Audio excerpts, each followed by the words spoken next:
Okay, can you hear me now? Okay. Today is Children's Day, so boys and girls, congratulations. After worship is finished, when you go outside to the church foyer, there is a 선물 for you.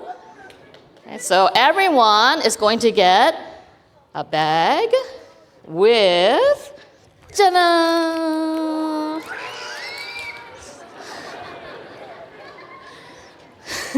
So make sure, boys and girls here, boys and girls here, boys and girls everywhere. High C, I'm sorry, it's only up till grade 6. So boys and girls, make sure you pick one up on the way out to go home afterwards, okay?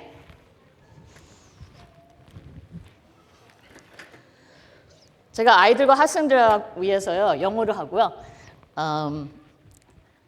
부모님들 또 성도님들 영어 실력을 오늘 한번 실하는 걸로 해보겠습니다.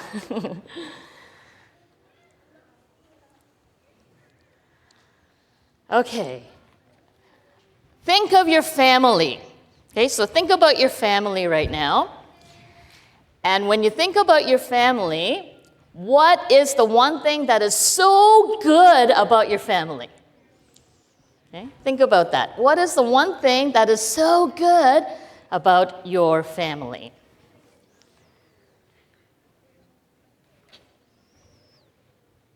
Did you think about it? Yes? Okay, now, what's the one thing about your family that really needs to be improved? I'm not going to say what's a bad thing about your family, but something that needs to improve. So think about that.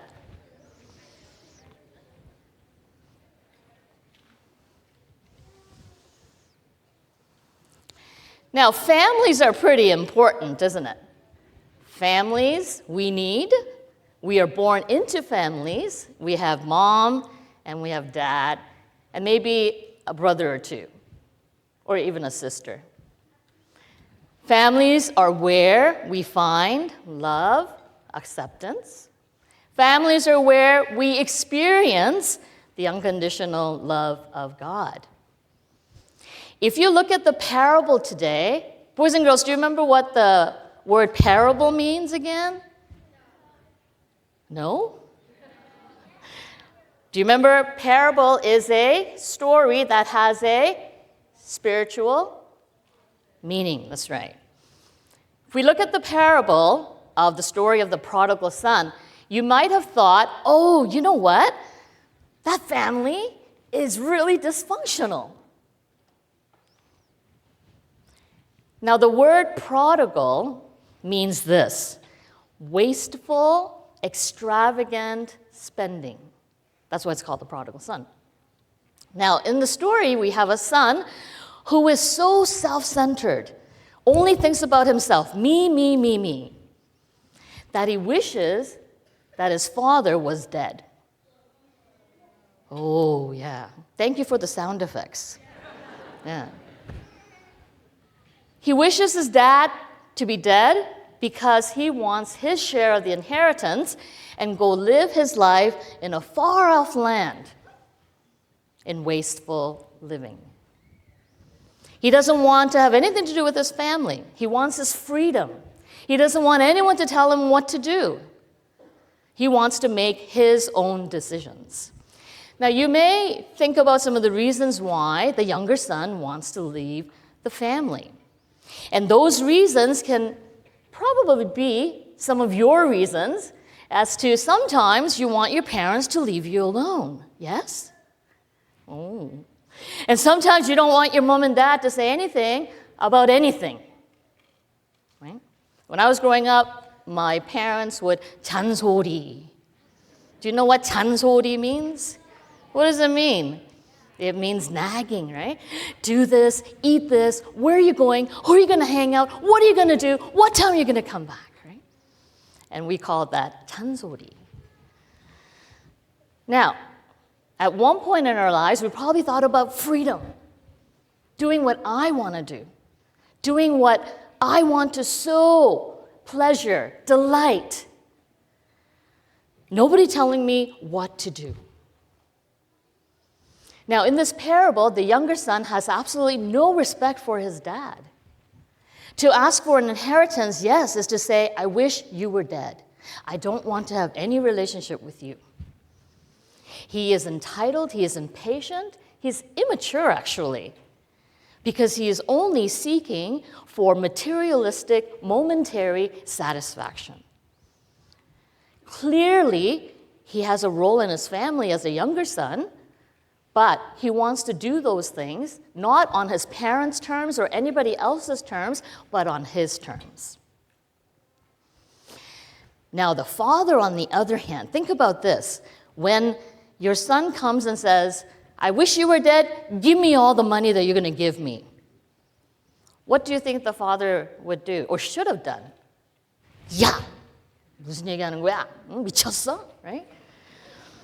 That's the response that should have come from the father. But what does the father do? Father says, yeah, go ahead. Here's my money that I was going to give to you. Go. And the father lets him go, like a very irresponsible parent. He lets him go. No nagging, no fighting, no pulling back, but lets him go to have his freedom.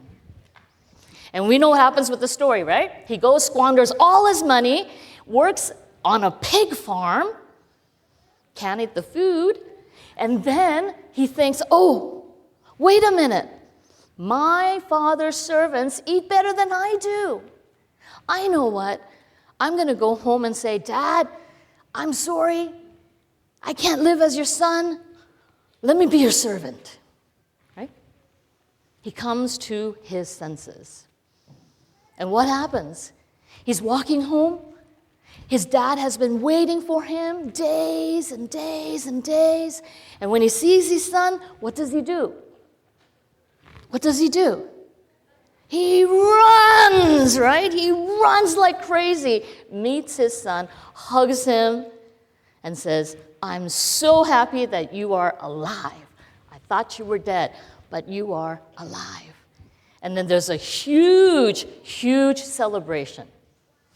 And the son, the younger son, and the father are reconciled. What does reconcile mean? Reconcile means to settle, to resolve something that went wrong in a relationship. To be able to reconcile, there's one thing that we need to do, and that is we need to look at ourselves. We have to look at ourselves to see if there is anything offensive in us, not the other person. Jesus said, don't look at other person's speck, look at your own speck in your eye. So when we're talking about reconciliation, to reconcile, we have to look at ourselves. Now, I want you to think about your family again. Do you have a good relationship with your mom and dad? Do you have a good relationship with your mom and dad? Off and on, right? Off and on. It's a love-hate relationship. We often ask the parents, or we expect the parents to do everything about the relationship as children. We expect our parents to say sorry. We expect our parents to think about our feelings. We expect our parents to make us feel better. But I want to tell you today, when we're talking about reconciliation in a relationship, when a relationship needs to be restored, we have to look at ourselves deeply. Is our heart bitter towards my parents? Am I the one that's at fault? When you look at your relationship with your parents, it's so important that we take the initiative to do something about it. Right? So your mom and dad gets mad at you, what do? You get 삐져, right? And you go to your room, close the door. And your parents don't hear from you. They come with 밥 가지고 와가지고 야, 너 먹을래? Right? And they try to ease your feelings, right? But what I want to say, boys and girls, and high C students, is this. You have a responsibility in that relationship. Don't blame your parents all the time for everything that goes wrong in your life. Blame them for all the good things that go on in your life. But take on the responsibility to be in the relationship together. There is one good thing about being in a Christian family, and that's this. The bond that you have with your parents is greater than the parental bond. It is the bond of Jesus Christ. It's the bond of Jesus that you have with your parents. That is a greater bond than maternal or even paternal bond. And in that relationship with Jesus that both of you have, in that relationship, there is forgiveness, there is understanding, there is encouragement, there is spurring one another on in the love of Christ. Now, I have a balloon here. I know kids always love little things here and there, right, boys and girls? Yeah. So, when our relationships go wrong, we are filled with what? Hatred. Okay, we're filled with bitterness, right? Bitterness. So, someone in your family, your brother calls you a name, right? So you get filled with something in your heart, bitterness. Oh. And then your sister goes into your room, into your desk, and messes up your stuff, right? And so you're like, I'm bitter. And then your mom says, why you gotta be like that? Why can't you be like Mrs. Park's son? Filled with bitterness, right? It starts to well up in your heart. And then more stuff comes, and your heart is just filled with bitterness that you explode, right? You explode because it's filled in your heart, right?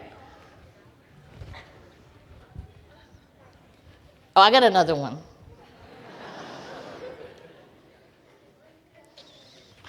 But what if I took the balloon and I tied it?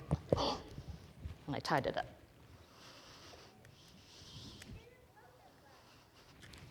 And so I have the balloon here. Oh, 안 되네. Oh, somebody makes fun of you. Oh. Your mom nags at you. Dad tells you what to do all the time. Oh, it's not going. You can stop the bitterness from welling in your heart before it damages you. How do you do it? Through the love of Jesus and through the forgiveness of Jesus. Learning to forgive one another, right? It's hard to say I'm sorry. That's really hard to say I'm sorry. Parents, especially, it's even harder to say I'm sorry. My parents had a hard time saying I'm sorry to my brothers and I, right? So we understand. It's hard to say I'm sorry, but when we realize in the depths of our hearts, did I do something wrong? Am I in the wrong? Have I been offended? Oh, wait a minute. God gave me the most extravagant spending, and that was Jesus, his son. And through Jesus, we have been reconciled with God once again. And we can be reconciled with our parents in the relationship that we have with them when we understand the power of God's love in our lives. Because the bond that we share is more than mom and dad relationship, but it is who? It is Jesus' bond that we have together. So let's remember that, boys and girls, today. And when you go home, say to mom and dad, I'm sorry for all the things that I've done, mom and dad. Will you please forgive me? And of course, your mom and dad will say, no, we won't. No, your mom and dad will say yes. I'm going to end with this clip, so I want you to watch this. And God bless each and every one of you. So you know how I put you to bed last night? Uh-huh. Well, I got really hungry, and I ate all of your candy. I'm sorry. You're just joking. You didn't eat my candy. I did. I was really hungry. Well, what are some of them? I know, but I was really hungry and I didn't have any other food. I'm really sorry. Well, you should eat some food from in here. Oh, I'm really sorry. You need to. Mommy, I'm not mad at you. It's okay.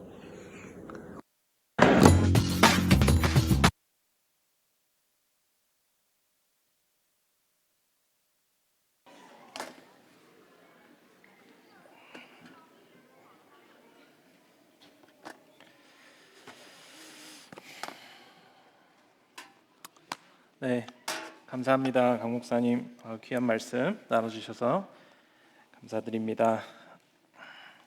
저는 오늘 우리 학부모님들께 또 우리 성인 여러분들께 말씀을 간략하게 전하려고 이 자리에 섰습니다. 제가 말씀을 전하기에 앞서서 간단한 넌센스 퀴즈를 좀 드리도록 하겠습니다. 여러분 삼겹살 좋아하시죠? 삼겹살 너무 맛있겠는데 삼겹살을 먹을 때 함께 이 쌈무를 드시지 않습니까? 무쌈, 쌈무를 드시는데 이 쌈무를 두껍게 썰어야 하는 이유가 하나가 있습니다. 굉장히 중요한 이유인데 혹시 뭔지 아시나요? 정답은 쌈무를 슬림하게 얇게 썰으면 무슬림이 되어서 돼지고기를 못 먹기 때문입니다. 네, 큰일이 나죠. 그럼 돼지고기를 못 먹으면 안 되니까. 자, 여러분들께서도 다 아시다시피 이 중동 국가들과 이 중앙아시아의 많은 국가들은 대부분의 종교가 이슬람입니다. 이슬람. 이 이슬람은 알라 신을 믿는 종교를 일컫는 말이고요. 무슬림은 이슬람교의 신자들을 일컫는 말입니다.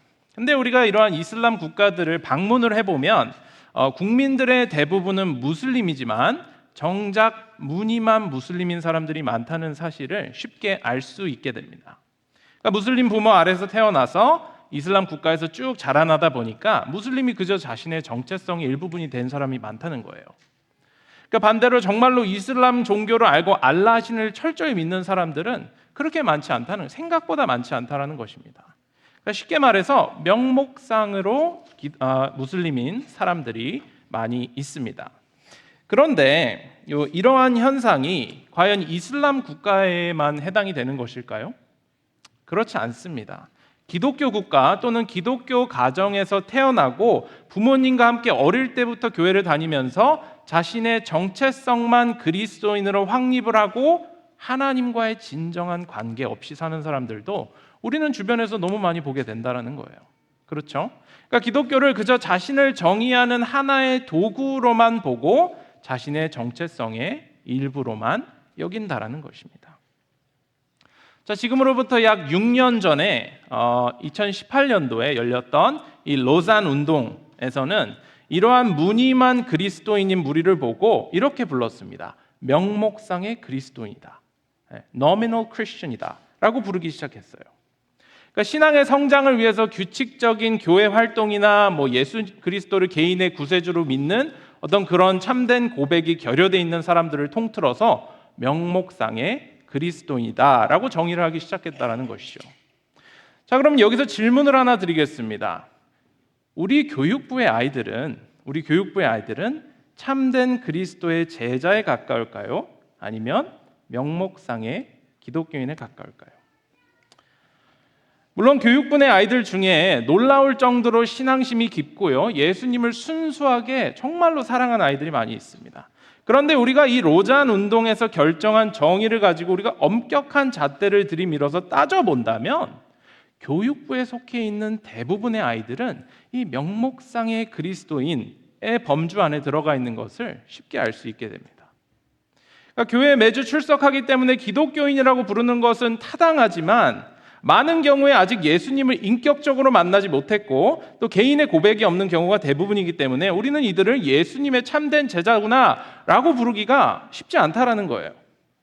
그러니까 저도 개인적으로 어릴 때부터 교회에서 쭉 자라왔습니다. 하지만 예수님을 20대 중반이나 돼서 만났어요. 인격적으로 만나게 됐고요. 그로 인해서 제 삶이 180도 바뀌는 그런 귀한 경험을 하게 되었습니다. 그러니까 어린 시절에는 뭐 여러 가지 다양한 이유들이 있죠. 다양한 이유들로 교회 가는 것을 굉장히 좋아했습니다. 뭐 달란트 시장도 있고요. 이제 목사님이 너무 멋있어서 가고 싶었던 것도 있고, 재미있고 친구들도 많이 있어서 교회 가는 것을 좋아했지만, 딱히 그 이유 중에 예수님을 내가 정말 사랑해서 아니면 하나님께 영광을 돌리기 위해서 교회를 다녔던 적은 그렇게 많이 있지 않다라는 거예요. 그러니까 이렇게 아직도 발달 과정을 거쳐가고 있는 많은 교육부 아이들 경우에는 예수님을 구주로 받아들이고 이 진정으로 고백하는 영적 체험을 하기가 쉽지 않기 때문에 우리는 이 교회에서 자라나는 아이들을 향해서 굉장히 긍휼한 마음을 가지고 많은 중보를 해야 할 것입니다. 여러분, 저는 오늘 이 탕자의 비유 중에서 맨 마지막에 나오는 이 큰아들에 대해서 조금 말씀을 드리고 싶습니다. 강 목사님께서 작은 아들과 아버지의 관계에 대해서 잘 말씀해 주셨는데, 저는 오늘 이 큰아들의 중심을 맞추어서 짧게 말씀을 나누고자 합니다. 여러분, 예수님께서 이 탕자의 비유를 드실 때 대상이 누구였는지 혹시 기억이 나십니까? 대상. 누구를 향해서 예수님께서 이 비유를 드셨죠?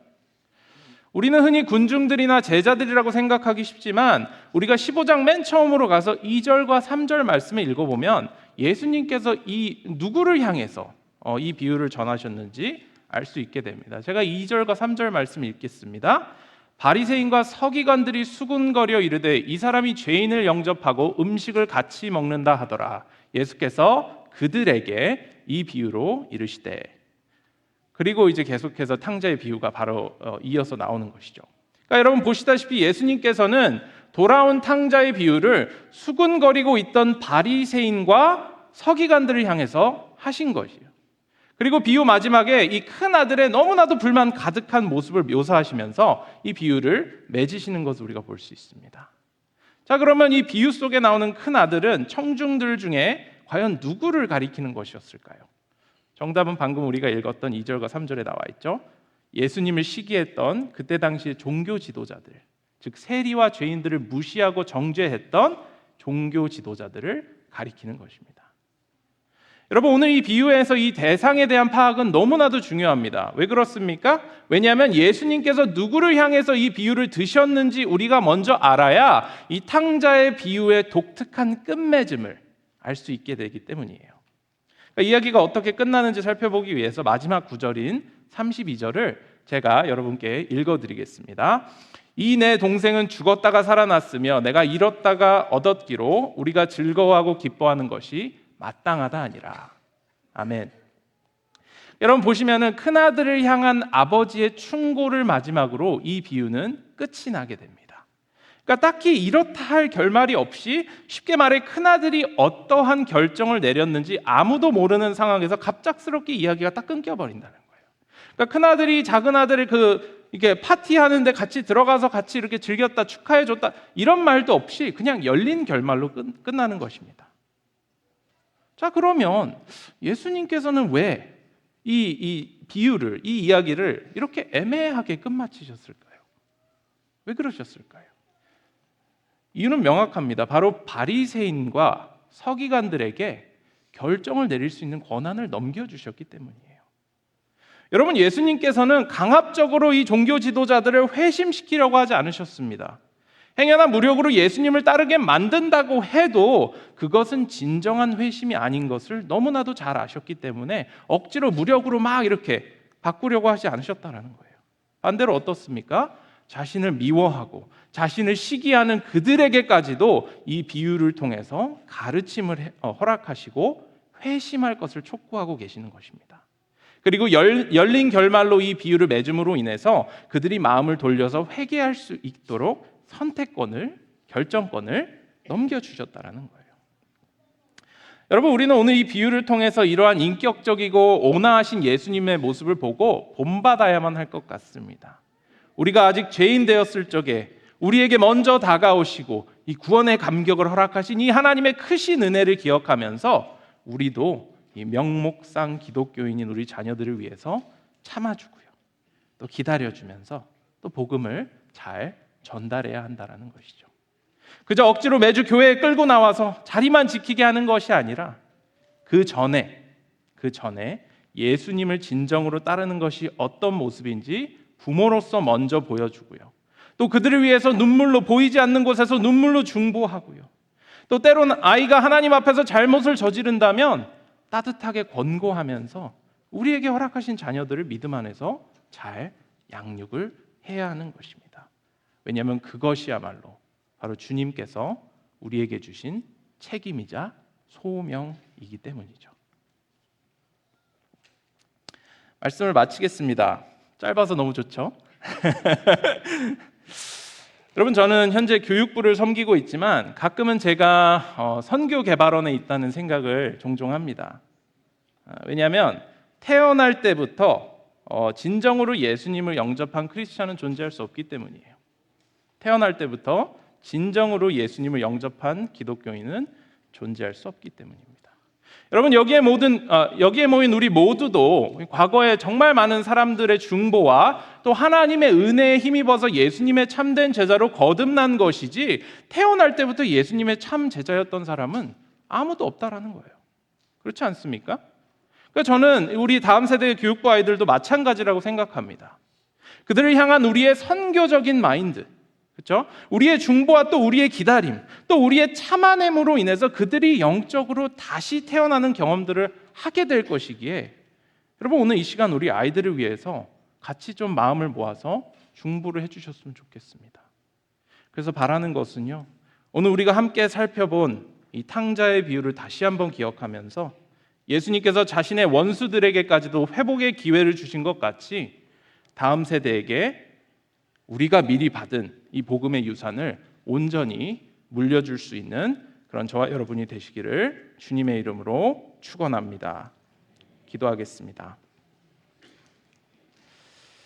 사랑과 은혜와 하나님, 죄로 물든 우리들과 달리 너그럽고 온화하시고 또 사랑이 넘치는 예수님을 이 시간 묵상하며 나아갑니다. 때로는 우리의 자녀들이 우리 마음처럼 움직여주지 않아서 속이 상할 때도 있지만 우리가 먼저 하나님 앞에 부끄러움 없는 제자로 설 수 있게 하시고 또 이러한 우리의 삶의 모습들로 인해서 우리의 자녀들이 복음을 받아 이 어지러운 세상 가운데 빛과 같은 그리스도의 제자로 거듭날 수 있게 도와주시옵소서.